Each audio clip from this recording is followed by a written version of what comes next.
Student, I am Adil sir.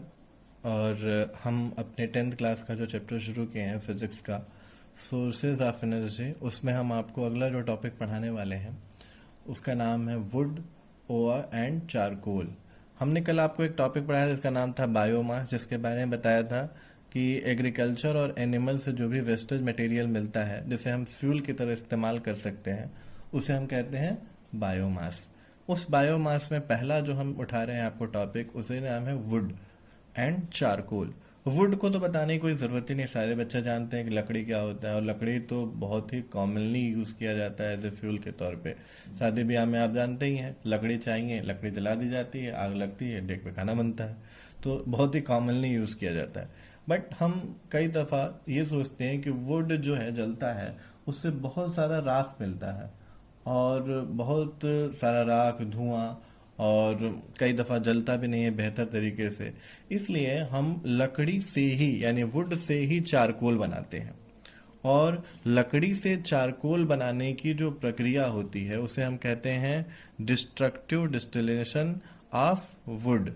ये क्या होता है मैं आपको बताता हूँ।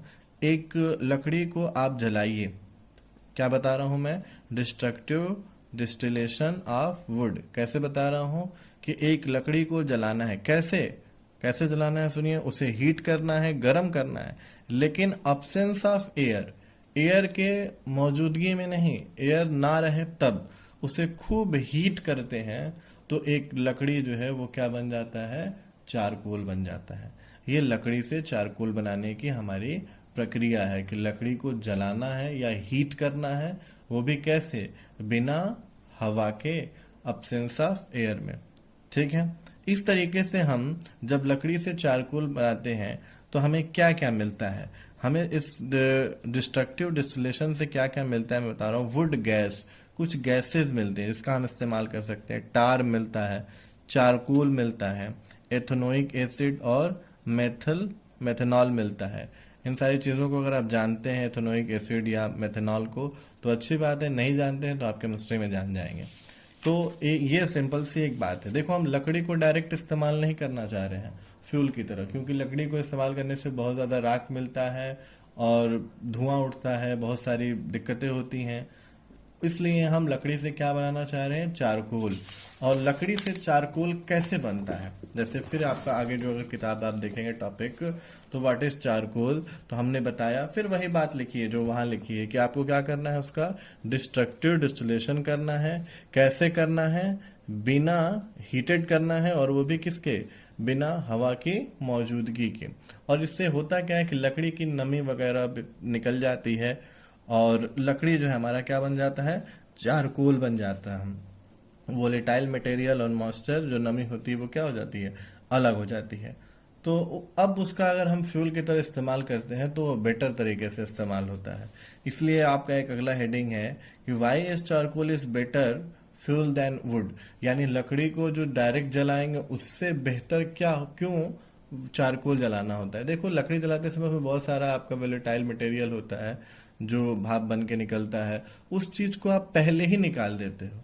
इसलिए चारकोल हमारा जो है वो जो पॉल्यूशन जो है वो बहुत कम करता है। लकड़ी से कम पॉल्यूशन कौन करता है, charcoal. Charcoal is the less करता है पॉल्यूशन, इसलिए जो है ये लकड़ी से बेहतर आपका क्या है, फ्यूल है। और एक और आपको मैंने बात पहले ही बहुत पहले बताई थी कि किसी फ्यूल को अच्छा होने के लिए उसकी कैलोरीफिक वैल्यू बहुत हाई होनी चाहिए। तो चारकोल की जो कैलोरीफिक वैल्यू होती है वो भी क्या होती है, अच्छी होती है। किससे, लकड़ी से। जाहिर सी बात है, लकड़ी से जो ना जलने वाला चीज था उसको आपने हटा के चारकोल बनाया। अब उस चारकोल को जलाएंगे तो वो ज्यादा से ज्यादा जलेगा और ज्यादा हीट देगा। लकड़ी में तो सब कुछ था, पानी भी था, नमी भी था, आप उसे जला रहे थे तो कुछ जला, बहुत ज्यादा एसिड बच रहा था, राख बच रहा था। चारकोल के साथ कम होगा, ठीक है। और चारकोल जो है need lesser preparing than wood for burning. Charcoal से हमें दिक्कत कम होती है, और वुड अगर आप जलाते हैं तो धुआं वगैरह ज़्यादा निकलता है, आंखों में पड़ता है, जो हमारे लिए नुकसानदेह है। फिर उसी क्वेश्चन को समझिए तो एक तरह से फिर घुमा के पूछा है, why is charcoal a better fuel than coal. Coal से भी अच्छा बेटर क्यों है, तो इसके लिए आपको इसमें नीचे आपके लिखा हुआ है। आप उसे पढ़िएंगे और जो ना समझ में आएगा आप हमसे पूछेंगे।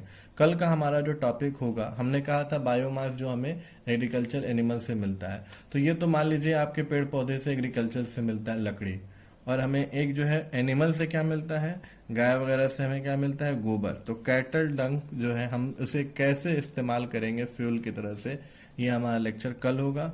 आज के लिए इतना ही है। Thank you, good bye.